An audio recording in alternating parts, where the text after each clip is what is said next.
Hello, my customer success friends. Irit Eizips here for CSM Practice, the customer success consulting firm. Today I have with me Boaz Maor, who has came up with a new methodology to help you think through how to align your commercial responsibility between sales and CSMs, and why is it so critical to maximizing customer success.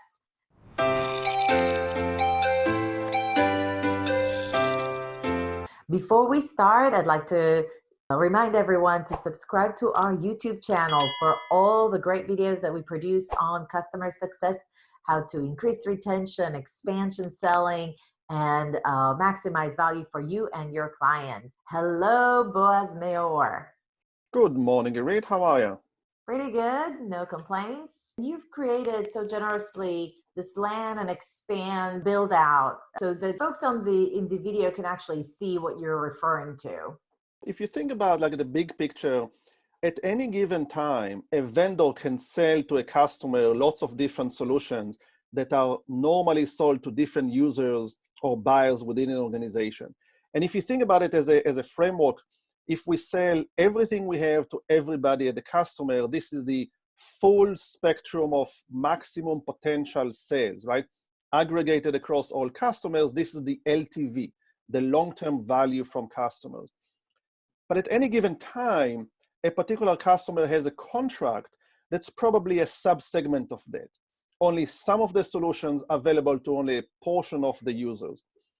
And even more, when new sales are created, there's normally a definition of the initial deployment, which is again a subset of the contract, right?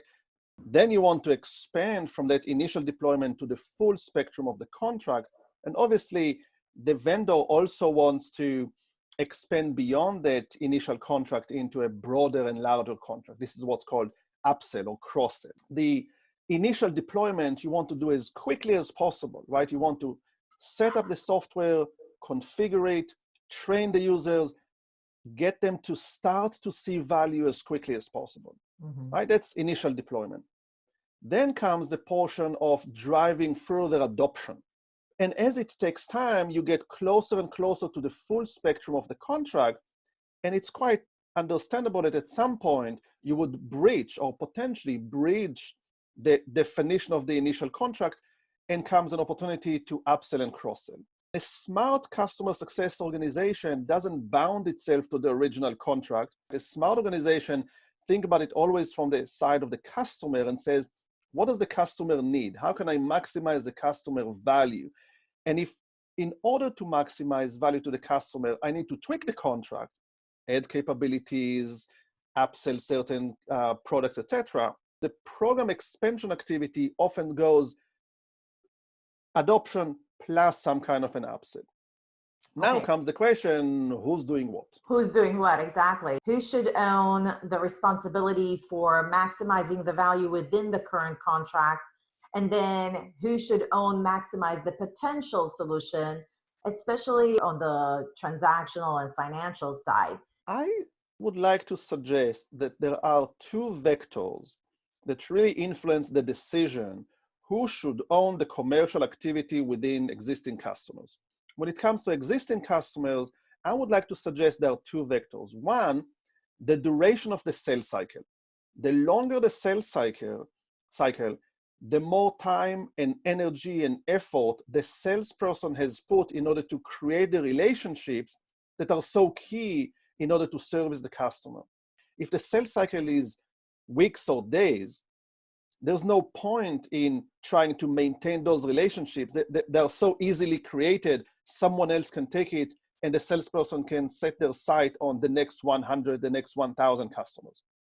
So vector number one, the duration of the sales cycle, which often correlates quite nicely with the size of the potential deals, right? The second criteria vector you should think about is the type of upsell. Think about the commercial activities we have. There is renewing the existing contract. That's one type of commercial activity. There is upsell, which is more of the same. You bought X number of licenses, I'll give you Y, which is a little bit more. You bought You bought some amount of reports, I'll sell you more. You bought certain amount of data through the system, I'll sell you more, etc. This is relatively easy, more of the same. It aligns itself to the daily activity with the customer because it comes directly from the work that the CSM is doing. It might make sense for the CSM to own it. And then you move towards kind of from a renewal to upsells to cross-sales. Let's define cross-sales as a new selling mode to a customer. It might be a new division. It might be a completely new product, right? Something that's very different. It's more sales-oriented in its nature as opposed to the more of the same, in which case it makes more sense for a salesperson to take the responsibility. If you think about aligning these two vectors together, you start to see some kind of a framework emerging where you have on one axis the size of the deal / duration of the sales cycle, and on the other one, the type of upsell or commercial activity. And now you can decide where does your company fit or where certain segments of your customers fit and align the responsibility of sales people versus CSMs to those.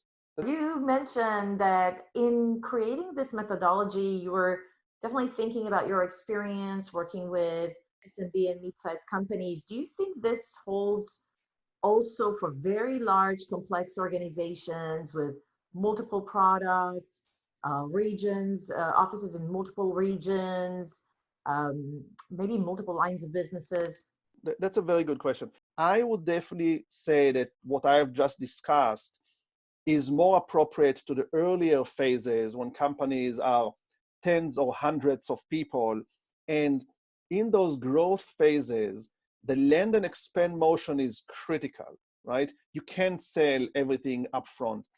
And therefore, you need to be very carefully thinking about how do I optimize the salespeople's time? How do I optimize the CSM's time? How do I create effectiveness, which is doing the best thing, and efficiency, which is doing it in the most cost-effective way? And I think this methodology can help in that alignment, right? Excellent. Thank you so much, Boaz. This was fascinating. I really appreciate you sharing this with our audience. Links to Boaz's blogs are down below.